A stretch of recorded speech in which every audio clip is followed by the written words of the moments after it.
Welcome to tomorrow's classrooms today. In this lesson, we'll dive into the wonderful world of bullet points. Whether you're a teacher guiding students or a learner mastering a new skill, this tutorial is designed to help you understand and use bullet points effectively. So, let's get started. First things first, what exactly are bullet points? Bullet points are symbols or markers that organize information into a list format. They make content easier to read and highlight the key points, ideas, or steps.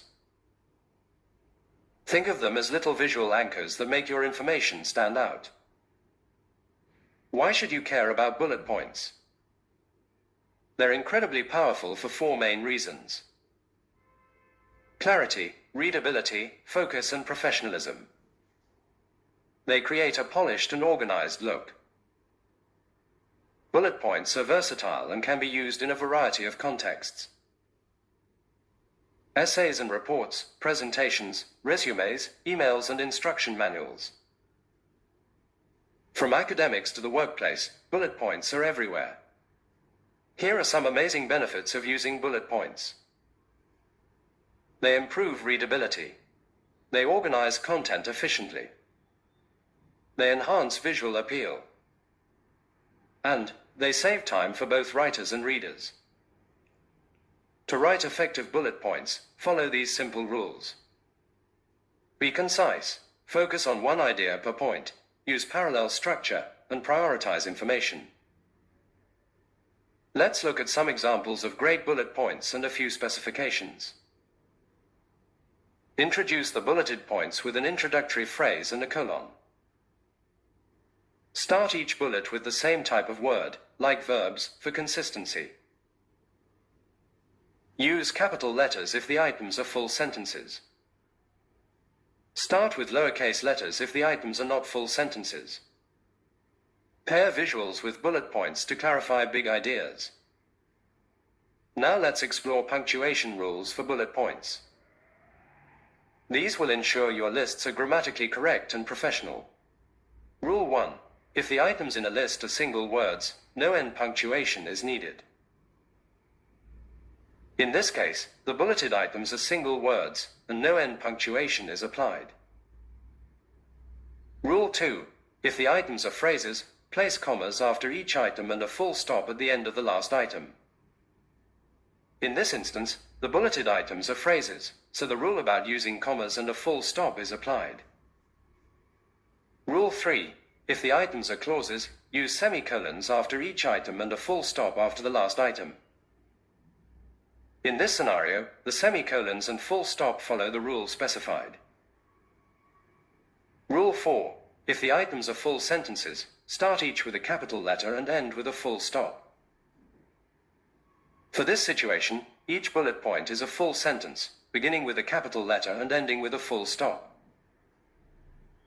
Rule 5. If the items already contain commas, use semicolons to separate them and a full stop at the end of the last item. Here, each bullet point contains a comma concerning this, so semicolons are used at the end of each item except the last. Now, let's test your understanding with a few questions. Question 1. Select the correct options for identifying the appropriate use of bullet points. Correct answers: A, B, C, and D. These examples effectively use bullet points for clarity, organization, and focus.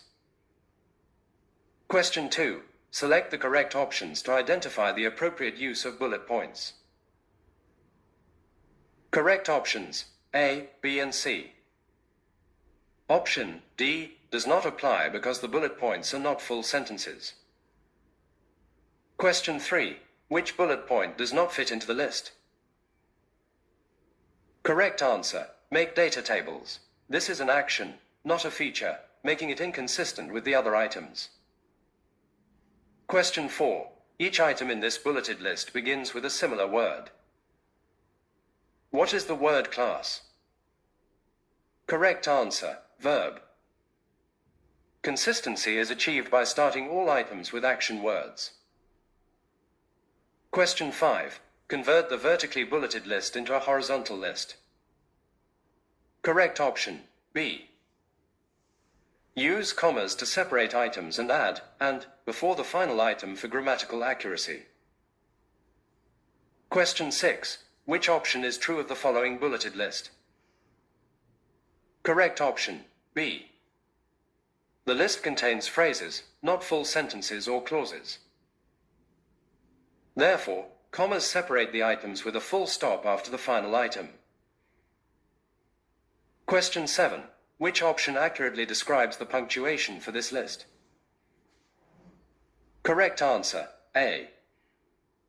A colon should be placed after the introductory phrase before the list.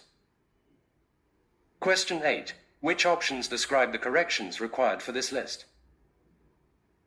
Correct answers, B and C.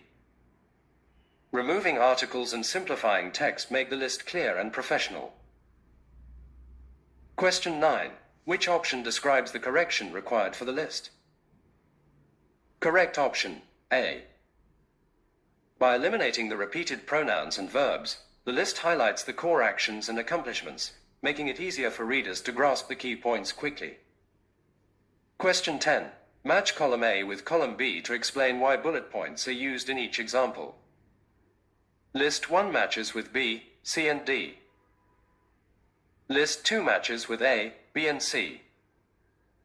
Thank you for watching. If you found this tutorial helpful, subscribe for more lessons on writing, reading, and exam tips. Like this video to show your support.